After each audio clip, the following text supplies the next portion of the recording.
Namo tassa bhagavato arahato sama sambuddhassa.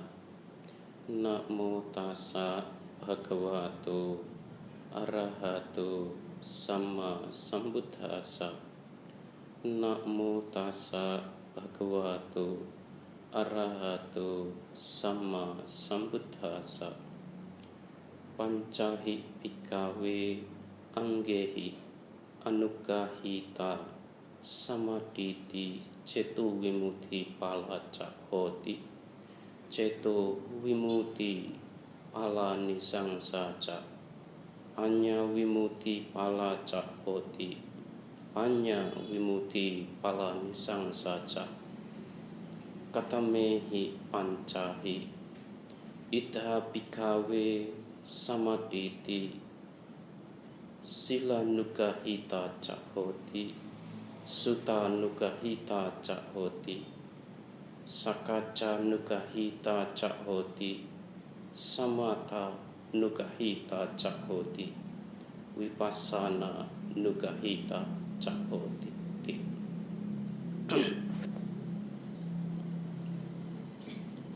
Ibu bapak dan saudara-saudara semuanya, pada kesempatan pagi hari ini saya diminta untuk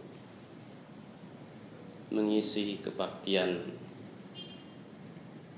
pagi, dan beberapa hari yang lalu saya dihubungin,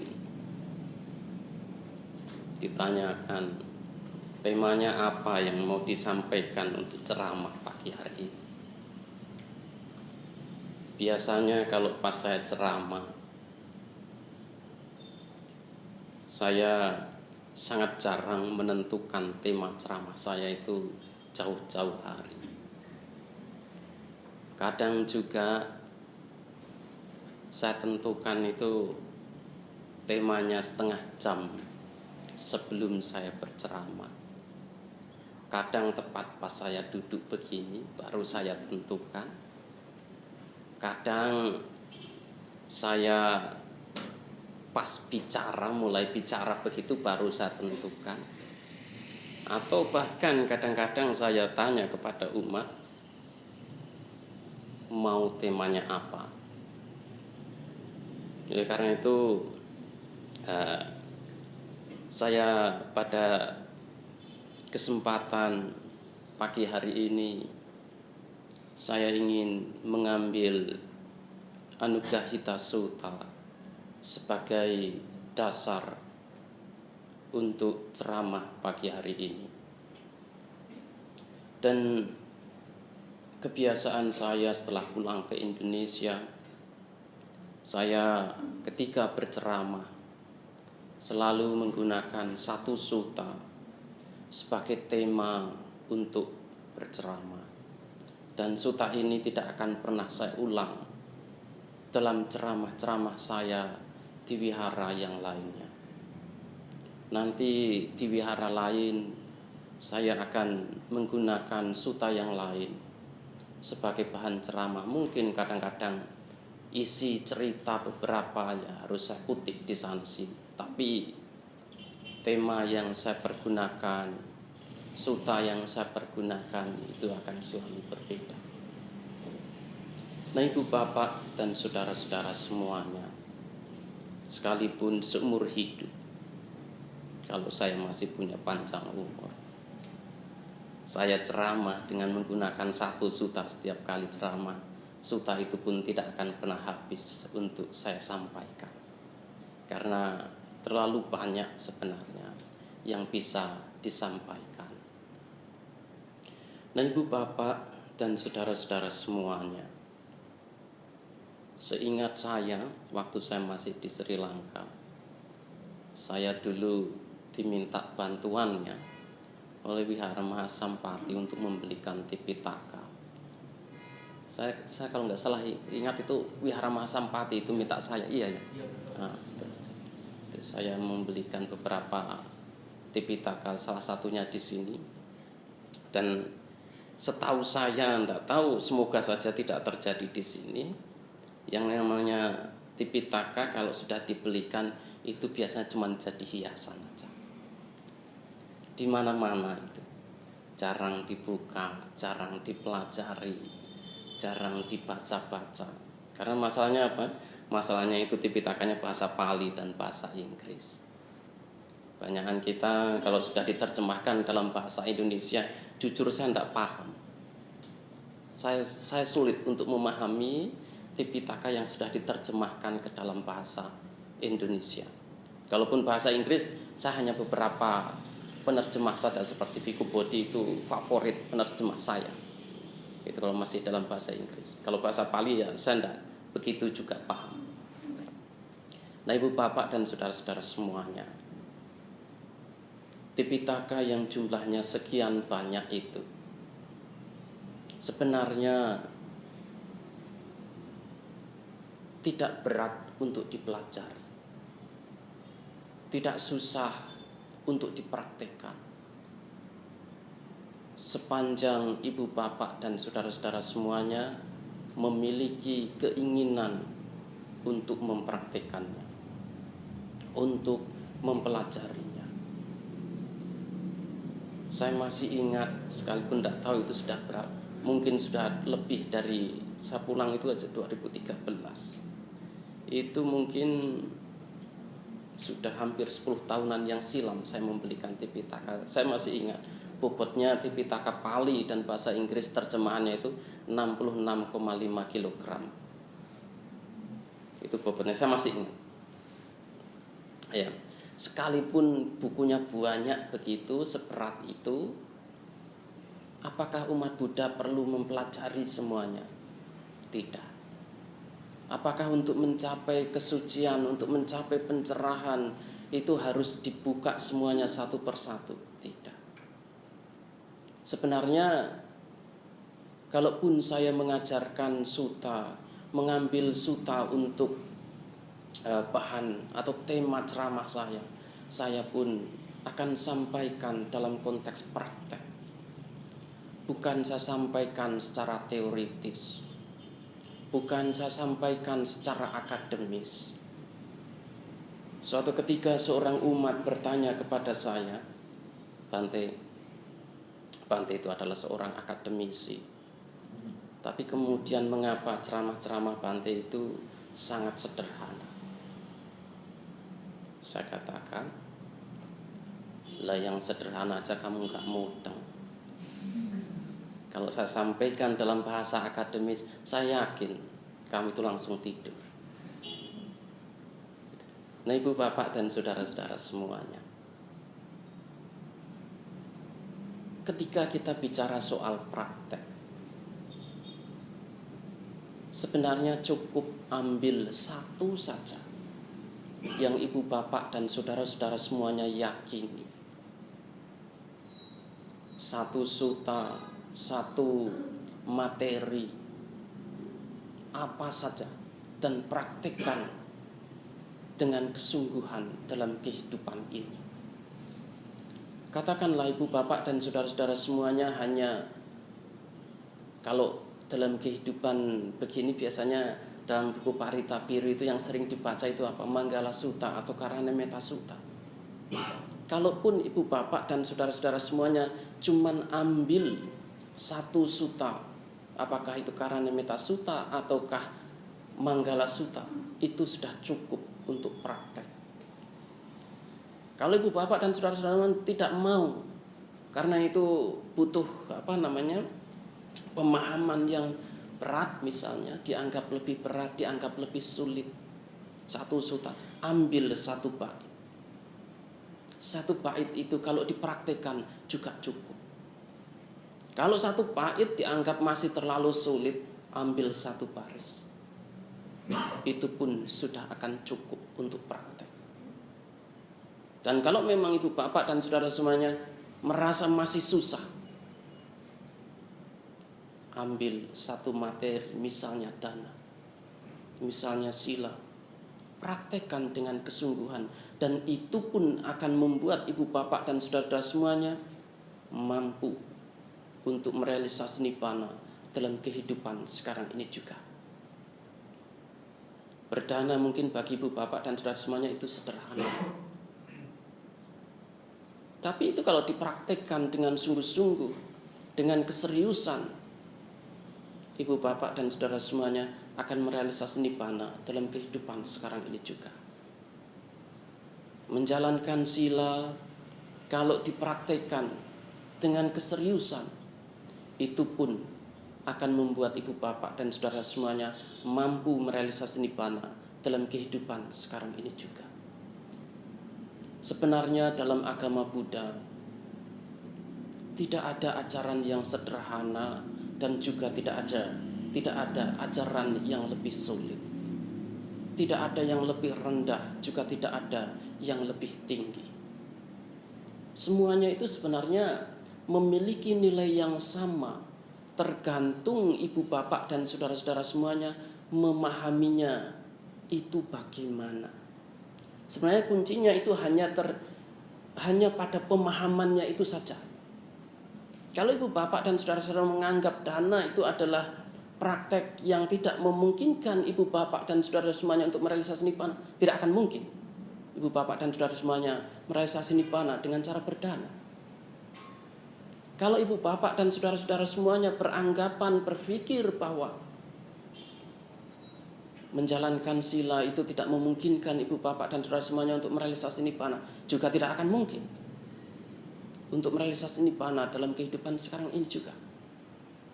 Nah, inilah ibu bapak dan saudara-saudara semuanya pentingnya memiliki pandangan yang benar. Anugahita Sutta sebenarnya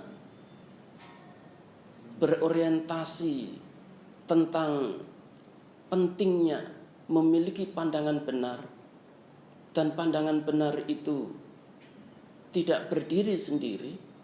Pandangan benar itu akan kokoh, akan berdiri kuat kalau ditopang oleh 5 hal. 1, ditopang oleh moralitas. 2, keinginan untuk belajar. 3, keinginan untuk berdiskusi, untuk mendiskusikan apa yang telah dipelajari. 4, mengembangkan samatha. Dan 5, mengembangkan vipassana. Kalau sekedar pandangan benar saja tanpa ditopang oleh praktek, oleh 5 hal ini, di situ juga tidak akan pernah menjadi kenyataan. Sekalipun pandangan benar itu ibu bapak dan saudara semuanya miliki, tapi kalau tidak ditopang oleh 5 hal ini, tidak akan memungkinkan ibu bapak dan saudara semuanya untuk bisa merealisasi nibbana dalam kehidupan sekarang ini juga. Sebenarnya ketika saya berjalan, berkeliling dari satu tempat ke tempat yang lain di Indonesia, banyak umat yang saya temui sebenarnya praktek mereka itu sudah mapan. Praktek mereka sudah serius. Praktek mereka itu sudah baik. Baik di kalangan para biku maupun di kalangan para perumah tangga. Nah, tapi ketika pandangan benar ini tidak dimiliki, ya mereka selalu merasa stuck, merasa tidak ada kemajuan, merasa tidak bisa praktek dengan baik. Mereka merasa bahwa praktek mereka itu jalan di tempat.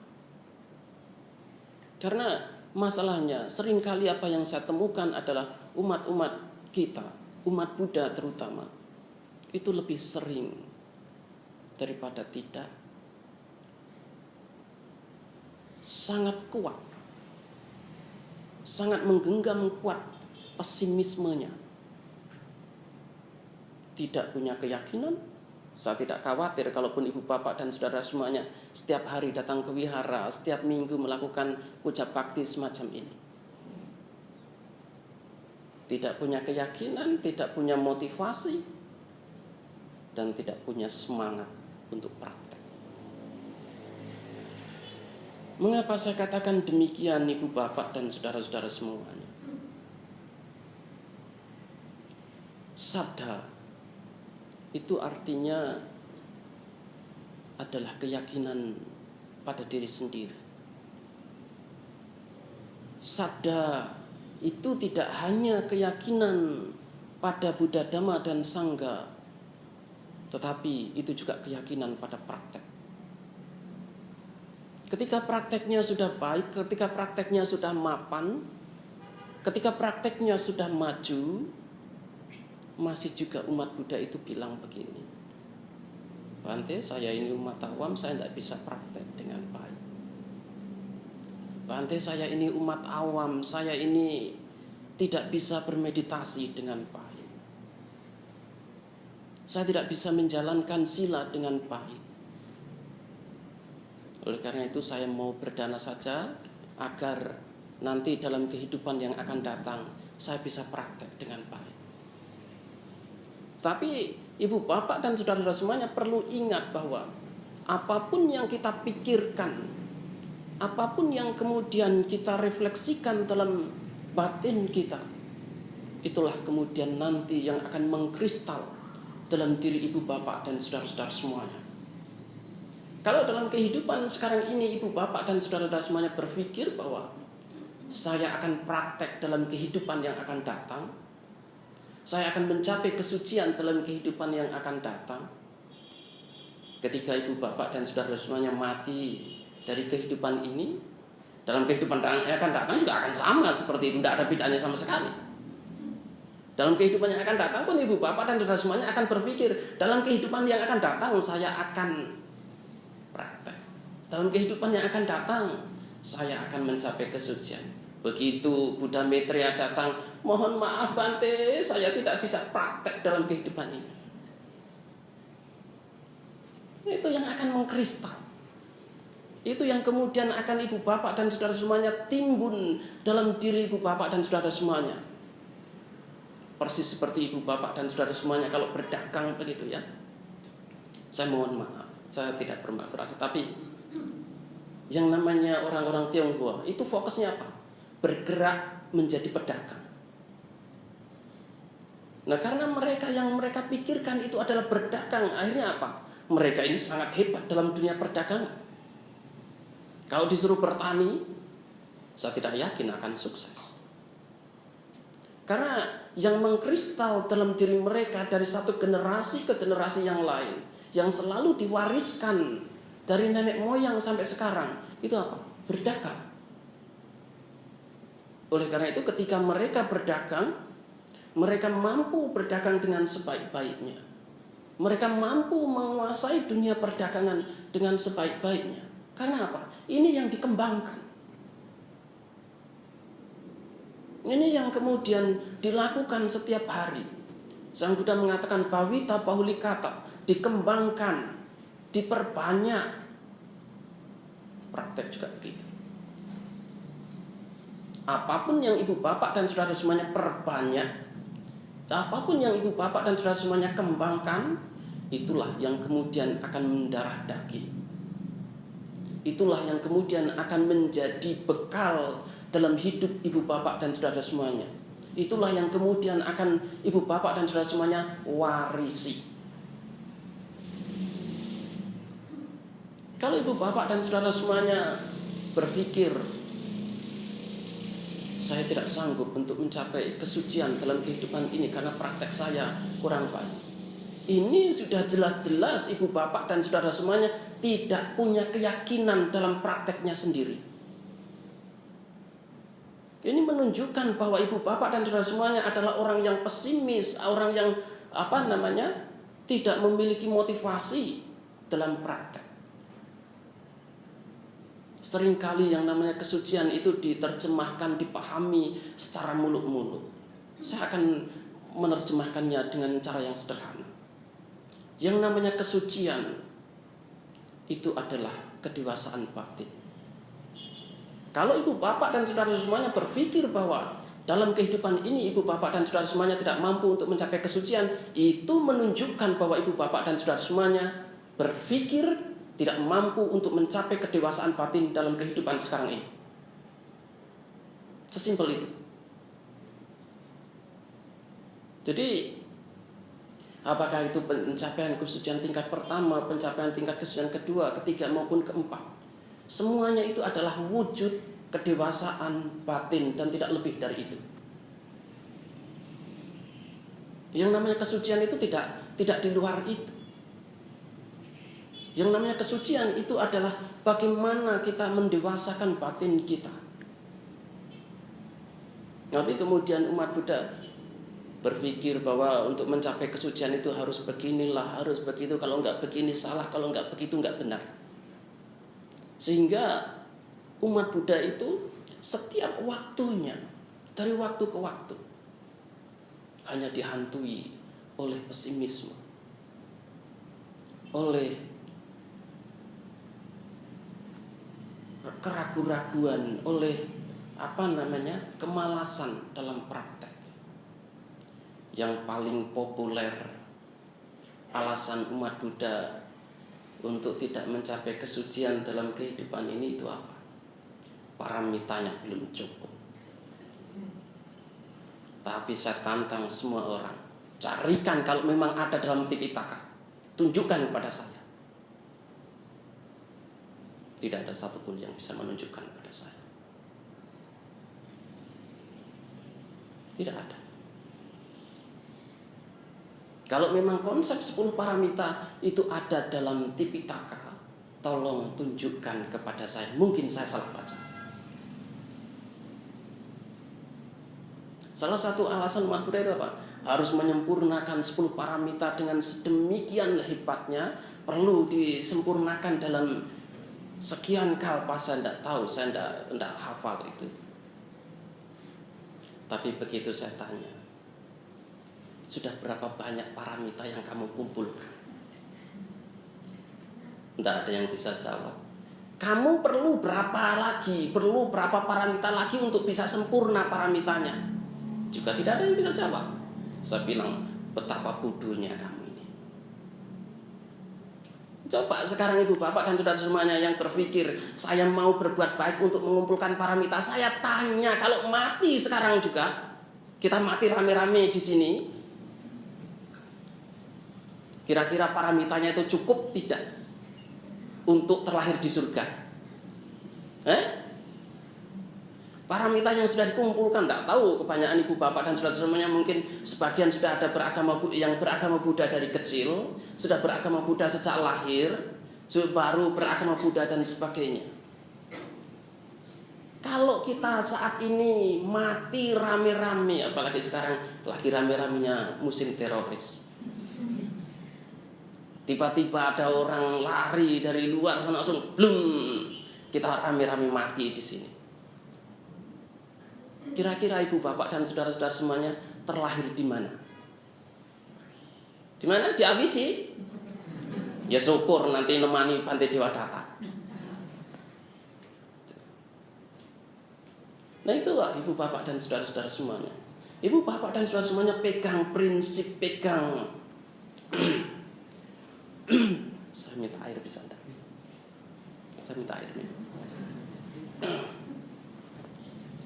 Memegang prinsip, memegang pandangan, tetapi kemudian dipraktekkan, dan ibu bapak dan saudara semuanya merasa praktek itu dengan sungguh-sungguh, praktek itu dengan serius, mengumpulkan paramita. Tapi begitu ditanya, sampai sejauh mana paramita yang dipraktekkan, sampai sejauh mana paramita yang belum dipraktekkan, tidak ada yang bisa jawab. Padahal kalau saya bertanya kepada ibu bapak dan saudara-saudara semuanya, kan paramita ini katanya dianggap sebagai tabungan, begitu kan? Kalau saya tanya kepada ibu bapak dan saudara semuanya, tabungan uangnya berapa? Bisa jawab enggak? Maaf, saya enggak perlu tanya jumlahnya berapa, tapi kalau saya tanya seperti itu, saya yakin ibu bapak dan saudara semuanya itu bisa jawab. Ngerti. Saya targetnya misalnya 5 miliar. Sekarang saya nabung sudah 3 miliar, berarti saya butuh 2 miliar lagi.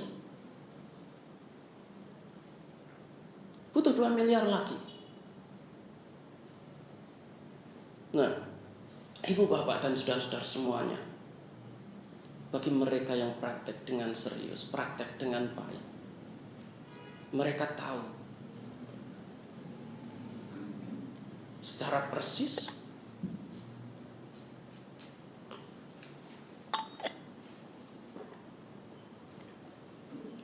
berapa kotoran batin yang sudah mereka lenyapkan dan seberapa banyak kotoran batin yang belum mereka lenyapkan. Ini kalau prakteknya disertai dengan pandangan benar, disertai dengan usaha yang benar, disertai dengan motivasi yang benar. Mengapa? Karena yang namanya kotoran batin itu milik siapa? Apakah milik nenek moyang kita, milik tetangga, milik orang lain? Bukan. Yang namanya kotoran batin itu kita bangun sendiri, kita konstruksi sendiri, kita tabung sendiri, kita akumulasi sendiri. Bukan orang lain. Oleh karena itu kita sebagai orang yang memiliki kotoran batin mengerti sampai sejauh mana kekuatan kotoran batin kita. Kita mengerti sampai sejauh mana kotoran batin yang sudah kita lenyapkan, dan kita tahu sisanya itu masih seberapa. Kalau ibu bapak dan saudara semuanya tidak tahu, ini menunjukkan bahwa ibu bapak dan saudara semuanya belum melihat ke dalam, melihat diri sendiri dengan keseriusan. Padahal saya dengar umat-umat di sini itu senang meditasi, senang belajar abhidhamma, dan katanya abhidhammanya hebat-hebat.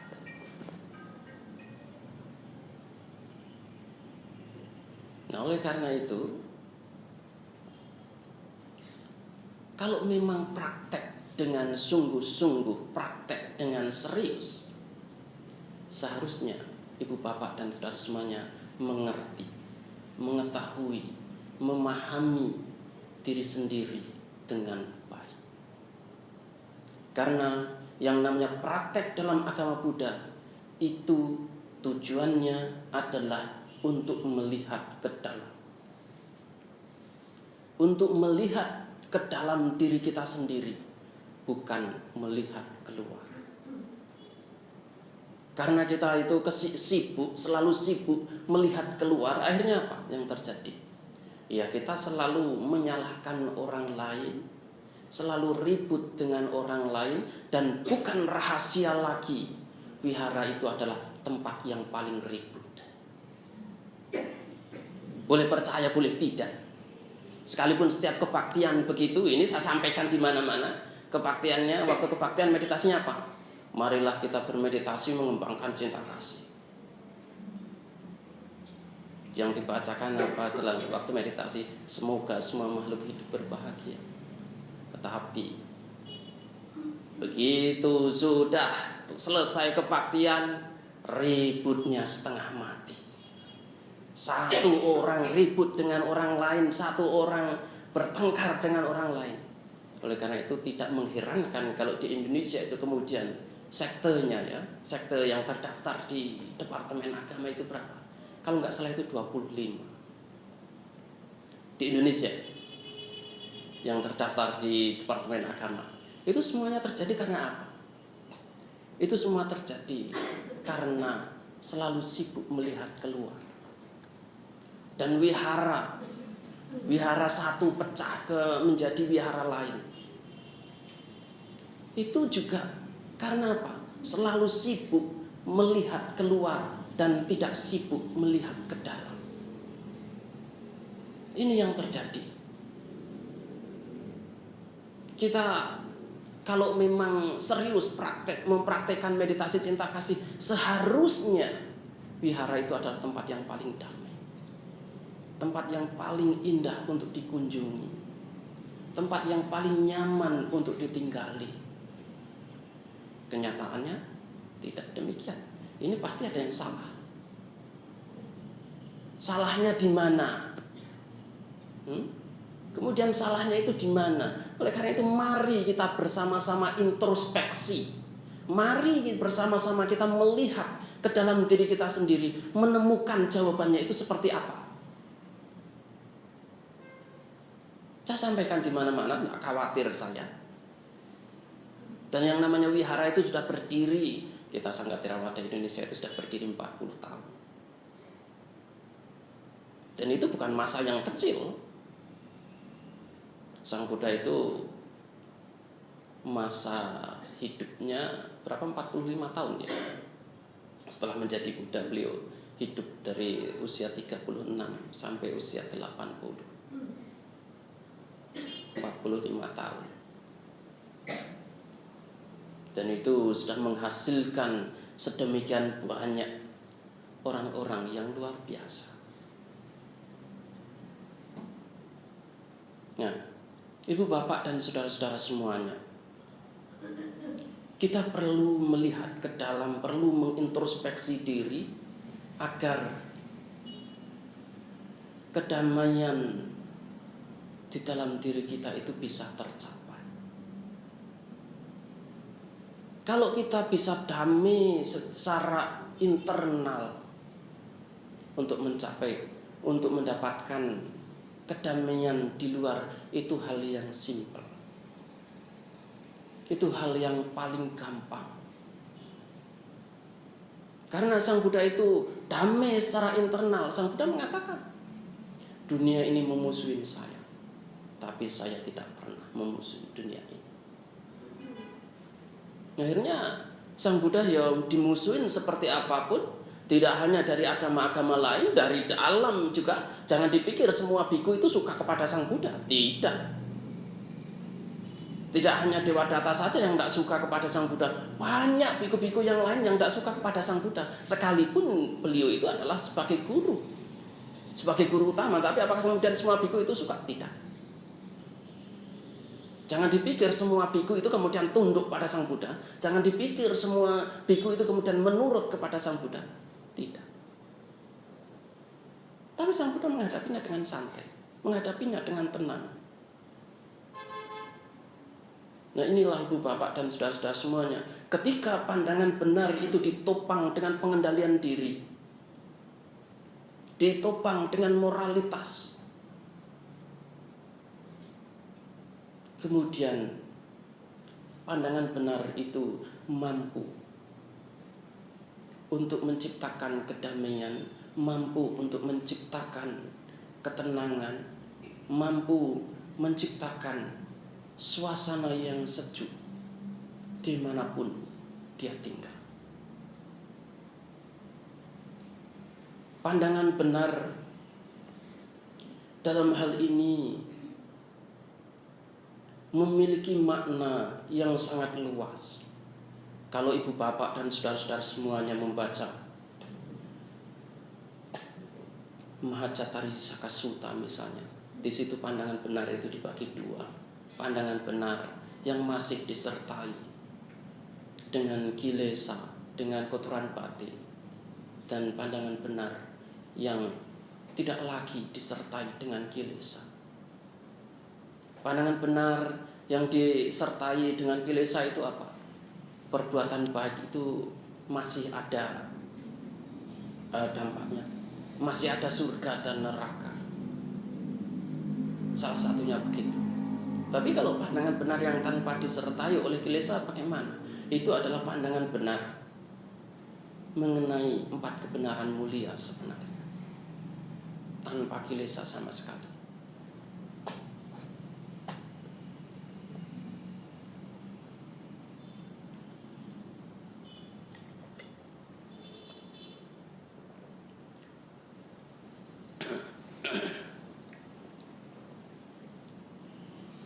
Disinilah ibu bapak dan saudara-saudara semuanya, kalau ibu bapak dan saudara-saudara semuanya berbuat baik, berpikir bahwa tujuannya adalah untuk mengumpulkan karma yang baik, itu benar. Itu adalah pandangan benar. Tetapi nanti ada waktunya karma itu pun harus diputuskan. Tidak hanya mengumpulkan karma baik, ada waktunya ibu bapak dan saudara semuanya untuk memutuskan karma baik juga. Oleh karena itu nibbana itu disebut sebagai kamakaya. Kamakaya itu apa? Hancurnya karma, hancurnya karma. Jadi karma itu pun harus diputus. Tidak hanya dikumpulkan terus. Suatu saat, sebaik apapun itu pun harus diputus.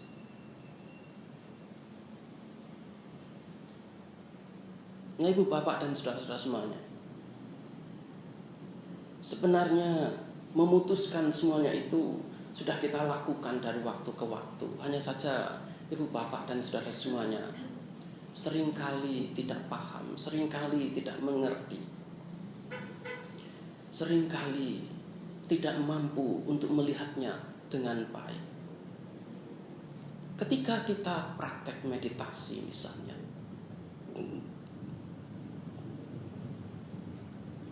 kita hanya menyadari semua fenomena yang timbul dan tenggelam. Apakah fenomena itu berupa kemarahan, kebencian, keserakahan, keyakinan, semangat, atau bentuk lainnya. Ketika kita hanya melihat, hanya mengamati, di situ sebenarnya kita itu tidak membentuk karma baru. Di situ sebenarnya apa yang kita lakukan adalah memutuskan karma-karma yang sudah terbiasa kita lakukan. Cetanahang bikawe kamang wadami, cetayitwa kamang karoti kayena wacaya manasa. Oh para biku yang ku maksudkan dengan niat, dengan karma, itu adalah niat, tindakan yang didasari oleh niat. Ketika kita hanya mengamati dan menyadari, tidak ada niat sedikit pun, tidak ada kehendak sedikit pun. Nah, oleh karena itu saat itu, tepat saat itu, karma itu tidak dibentuk. Karma itu tidak dilakukan. Nah, ibu bapak dan saudara-saudara semuanya, memiliki pengendalian diri, memiliki moralitas yang baik, itu penting untuk menopang kokohnya pandangan benar. Sekedar memiliki pandangan benar itu tidak akan terimplementasi, tidak akan bisa membuat kita kemudian serta-merta mampu mencapai kesucian. Tetapi di situ penting disertai juga dengan memiliki moralitas. Nah, oleh karena itulah kalau ibu bapak dan saudara semuanya habis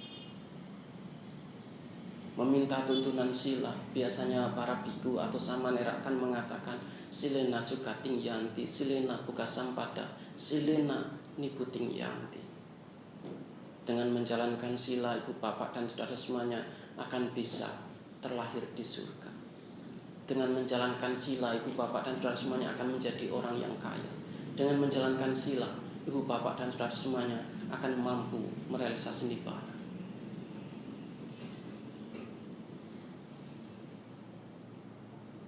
Namun seringkali sila ini disalahpahami, disalah mengerti, sehingga banyak orang-orang yang merasa bermoral, merasa memiliki sila yang baik, hidupnya itu justru menjadi orang yang sangat kaku, menjadi orang yang sangat arogan, menjadi orang yang selalu nunjuk orang lain, kamu salah, kamu gak benar, segala macam seperti itu. Justru ketika ibu bapak dan saudara semuanya itu bermoral, memiliki etika yang baik, memiliki kedisiplinan yang baik, ibu bapak dan saudara semuanya justru akan menjadi orang yang luas, menjadi orang yang fleksibel, menjadi orang yang tidak kaku. Itu kalau ibu bapak dan saudara semuanya melaksanakan sila dengan baik, memiliki pengendalian diri dengan baik. Ketika ada orang salah, bisa memaafkan. Ketika ada orang yang melakukan kesalahan, bisa memaklumi. Karena yang namanya manusia itu hidup selalu belajar. Sekalipun ibu bapak dan saudara semuanya sudah menjadi orang yang kaya begitu, apakah tidak akan mungkin ibu bapak dan saudara semuanya kemudian jatuh menjadi orang yang miskin karena bangkrut? Masih memungkinkan. Ketika ibu bapak dan saudara semuanya pandai untuk masak, apakah tidak pernah sesekali waktu kemudian masak itu kemudian masakannya tidak enak? Bisa. Sekalipun sudah menjadi seorang chef yang profesional begitu. Tetapi ada kalanya sesekali waktu masakan itu jadi tidak enak. Apalagi kita sebagai manusia yang hidup dengan 1001 macam kondisi, hidup di lingkungan yang begitu berbeda. Mereka melakukan kesalahan itu sangat-sangat wajar, sangat-sangat lumrah, bisa terjadi kapan saja.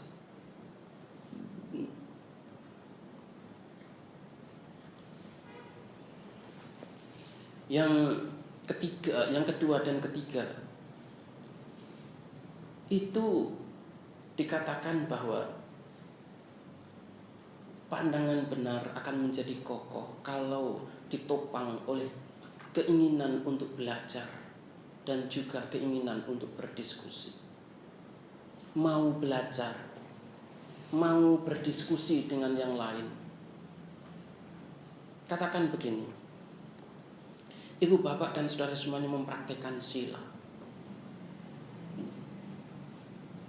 kemudian pelajari, praktekkan sila itu. Kemudian nanti ketika kita praktek, kita akan menemukan hal-hal yang kadang-kadang tidak kita mengerti, tidak kita temukan juga jawabannya di dalam Tipitaka. Banyak nanti termasuk dalam praktek meditasi pun begitu. Banyak hal yang kemudian tidak tercatat dalam Tipitaka, tapi kita alami. Solusinya bagaimana? Ya harus mau berdiskusi, mau belajar, punya keinginan yang kuat untuk belajar, punya keinginan untuk berdiskusi. Ketika saya masih berada di Sri Lanka, setiap kali berliburan kita selalu tinggal, saya bersama dengan Bante Santacito tinggalnya di hutan, menghabiskan waktu untuk tinggal di wihara-wihara hutan begitu. Apakah di wihara-wihara hutan di Sri Lanka itu mereka tidak belajar? Oh, jangan dikira. Justru seperti guru meditasi kami, Bante Dhammajiwa, itu adalah biku yang sangat terpelajar. Dan kami tidak pernah menemukan baik para profesor maupun guru besar yang memiliki kemampuan seperti beliau. Sangat luar biasa dalam memberikan penjelasan, sangat luar biasa dalam memberikan pemahaman kepada para yogi. Setiap hari dari jam 7:30 sampai 8:30 mereka itu ada acara ceramah, mendengarkan ceramah Dhammadesana, ada diskusi. Juga ada kadang-kadang kalau hari Sabtu biasanya itu mereka akan Justru diskusinya tidak hanya dengan para biku di hutan saja, tetapi dengan umat-umat di Australia juga. Gitu. Kalau hari Selasa itu biasanya jam 7:30 sampai 8:30 akan dilakukan dalam bahasa Sinhala diskusinya. Kemudian nanti jam 8:30 sampai 9:30 atau sampai jam 10:45, karena kalau di hutan sana pindah patahnya itu jam 10:45. Itu akan berdiskusi dalam bahasa Inggris. Dan sekalipun itu adalah wihara hutan, mereka punya Tipitaka lengkap, punya perpustakaan, dan mereka juga praktek dengan cara belajar.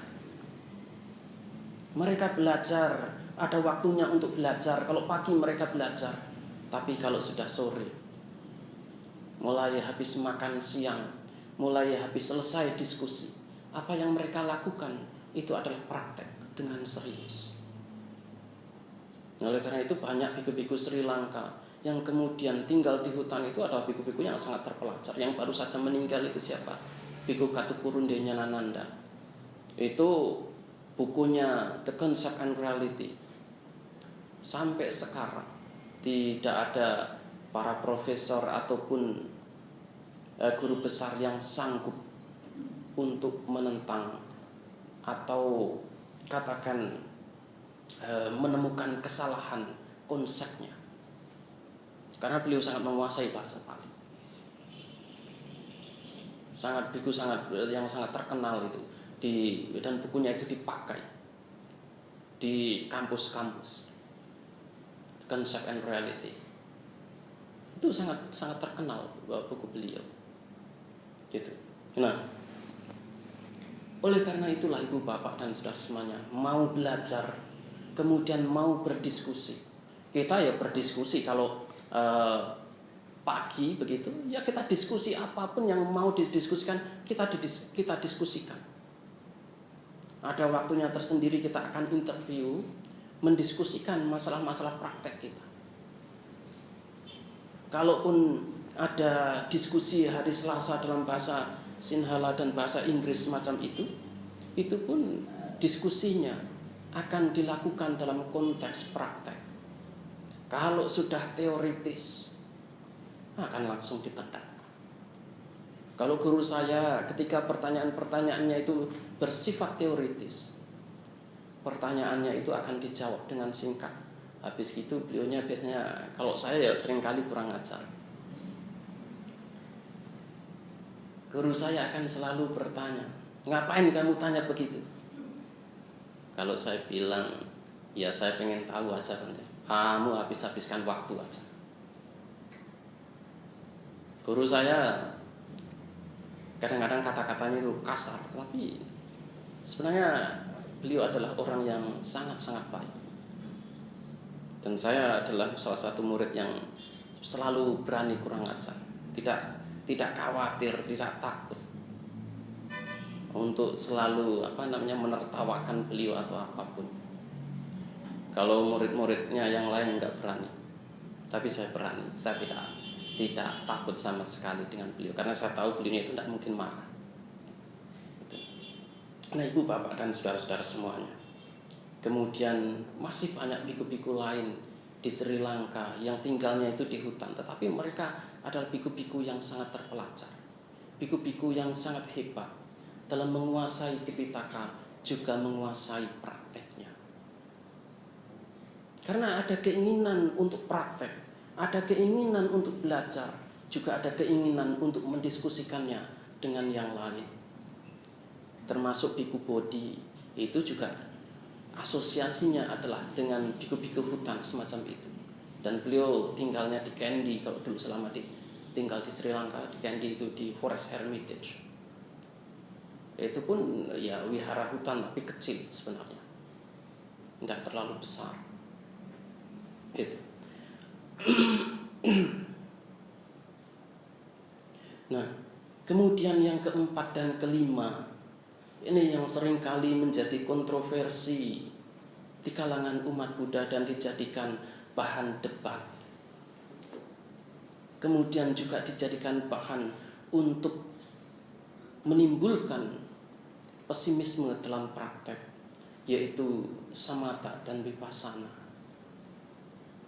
Banyak yang berpendapat bahwa praktek itu harus samatha dulu, nanti baru disusul vipassana. Ada yang mengatakan bahwa harus vipassana saja cukup dan sebagainya tanpa perlu samatha. Nah, ibu bapak dan saudara-saudara semuanya, samatha itu sebenarnya adalah sikap tenang.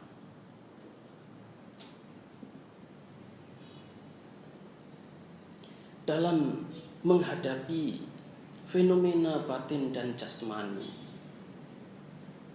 Samatha itu adalah sebenarnya sikap untuk mampu menghadapi gejolak batin. Kalaupun batinnya itu bergejolak, kita tidak ikut bergejolak. Kalau batinnya itu bergelombang, kita tidak ikut kemudian terpancing oleh kondisi semacam itu. Kita cukup melihat, mengamati, dan menyadarinya. Tapi kalau kemudian ibu bapak dan saudara-saudara semuanya terjemahkan itu sebagai kemampuan untuk mencapai jana, saya yakin terjemahannya definisinya banyak seperti itu dalam Tipitaka. Tapi kemudian di situ ibu bapak dan saudara semuanya terpaku dengan definisi semacam itu. Akhirnya ibu bapak dan saudara semuanya pun kesulitan untuk praktek. Akhirnya umat Buddha itu sering kali mereka mengeluh, Bante, saya tidak bisa konsentrasi. Kalau saya mengamati napas, baru saja duduk sebentar, pikiran saya lari ke sana kemari. Baru saja duduk sebentar, sudah tidak bisa mengamati napas saya dengan baik. Itu yang menjadi komplainnya umat Buddha di mana-mana. Padahal ketika ibu bapak dan saudara semuanya mampu melihat pikiran yang lari, mampu melihat gejolak batin yang seperti itu pun konsentrasi. Mampu mengamati bagaimana pikiran lari dari satu momen ke momen yang lain, dari satu objek ke objek yang lain. Itu pun konsentrasi. Apakah itu bukan konsentrasi? Itu konsentrasi. Istilah samatha dan vipassana memang sering muncul dalam Tipitaka, tetapi kemudian mana yang perlu didahulukan, mana yang perlu dipraktekkan lebih dahulu, itu tidak ada yang penting sebenarnya. Mana yang perlu didahulukan itu tidak ada yang penting. Kalau kita membaca Yoganada Sutta misalnya, di situ Bhante Ananda melaporkan, menceritakan bahwa ketika saya berada di hadapan Sang Buddha, mendampingi Sang Buddha, saat ada biku dan bikuni melaporkan pencapaian kesucian mereka, pembebasan batin mereka, ada 4 cara yang mereka tempuh. 1, samatha dulu baru vipassana. 2, vipassana dulu baru samatha. 3, samatha dan vipassana bersama-sama. Kemudian yang keempat, itu tanpa samatha dan vipassana.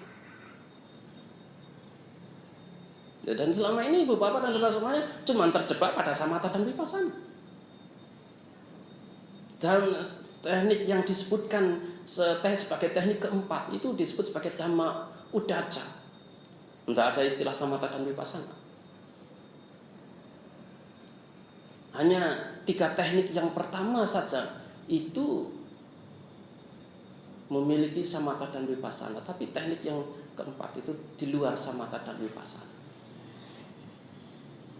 Nah, sementara umat Buddha hanya terjebak samatha vipassana begitu. Saya secara pribadi tidak pernah mengategorikan saya bahwa saya itu adalah orang yang praktek samatha atau vipassana. Saya cukup bermeditasi, mengembangkan kesadaran dalam kehidupan sehari-hari. Bagi saya itu sudah cukup.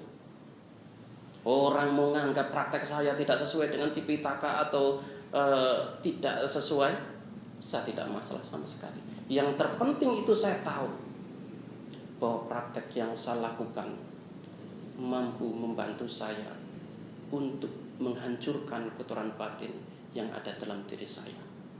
Itu jauh lebih penting daripada saya mendengarkan pandangan orang. Karena kalau saya mendengarkan pandangan orang, di Indonesia itu ada 1,3 juta umat Buddha. Tidak tahu kalau sekarang sudah merosot. Nah, kalau saya dengarkan satu persatu, kamu salah, kamu nggak benar, kamu harus begini, kamu harus begitu. Kapan saya bisa praktek? Baru mau gerakin, weh kamu salah. Gerak begitu, kamu nggak benar. Dalam praktek itu yang terpenting adalah bagaimana ibu bapak dan saudara semuanya tahu serta paham prakteknya itu memberikan manfaat secara langsung dalam kehidupan ibu bapak dan saudara-saudara semuanya. Itu yang lebih penting. Karena bagaimanapun yang namanya pendapat dan pandangan orang paling banter itu hanya mampu memberikan kontribusi 25% saja. Paling banter. Selebihnya apa?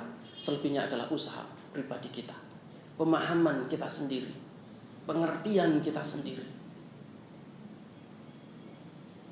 Kalau ibu bapak dan saudara semuanya selamanya tergantung pada pendapat dan pandangan orang lain, itu menunjukkan bahwa ibu bapak dan saudara semuanya tidak punya yang namanya keyakinan diri, tidak punya yang namanya sadar. Ketika ibu bapak dan saudara semuanya memiliki keyakinan diri, keyakinan pada diri sendiri, ibu bapak dan saudara semuanya tahu praktek ini bermanfaat. Praktek ini mampu membantu saya untuk mengurangi kemarahan saya, mengurangi kebencian saya, mengurangi rasa tidak suka saya, mengurangi keserakahan saya, mengurangi kebodohan batin saya. Nah, ini juga memiliki pandangan semacam ini juga bisa dikategorikan sebagai pandangan yang benar. Kalau ibu bapak dan saudara-saudara semuanya terus tergantung pada orang lain, di situ akan membuat ibu bapak dan saudara semuanya tidak bisa berdiri di atas kedua kaki sendiri. Selalu menjadi orang yang katakan bersandar di bahu orang, bersandar berjalan menggunakan kaki orang.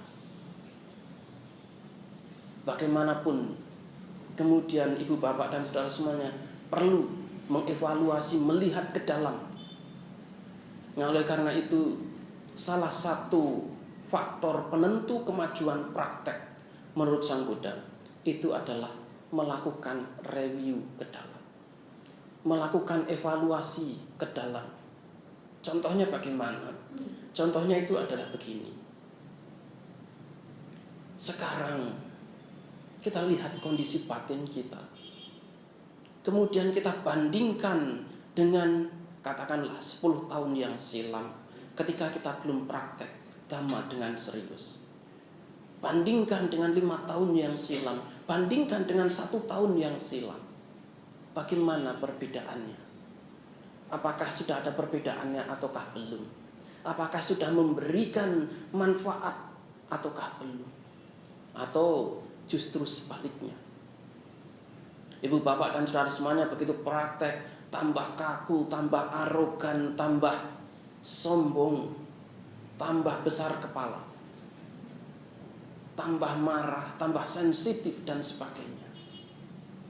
Ini yang perlu dievaluasi, perlu dilihat, perlu dicermati dalam diri kita masing-masing. Dengan demikian praktek itu akan selalu memberikan manfaat yang terbaik bagi kehidupan kita semuanya. Ibu bapak dan saudara-saudara semuanya, yang namanya praktek sekali lagi perlu saya sampaikan, tidak harus semuanya itu diambil Tidak harus semuanya itu dipelajari. Cukup satu, kemudian praktekkan dengan baik. Ketika satu saja dipraktekkan dengan baik, seluruh aspek ajaran Sang Buddha dipraktekkan dengan baik.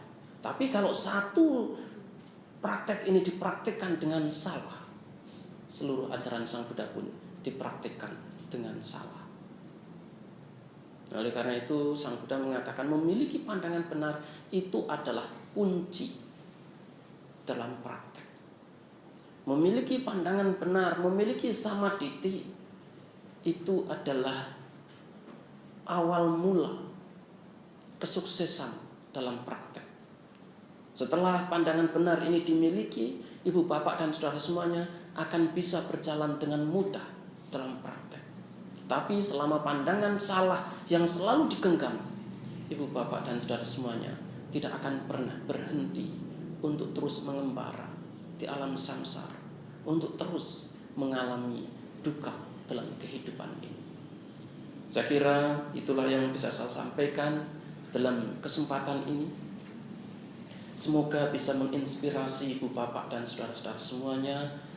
Semoga apa yang saya sampaikan bisa memotivasi ibu bapak dan saudara semuanya untuk praktek lebih baik, memiliki pandangan yang benar demi terbebasnya diri kita semuanya dari samsara, dari penderitaan, dan dari tumimbal lahir yang tiada hentinya. Semoga Sang Tiratana selalu melindungi. Sabe sata bhavantu sukhitata.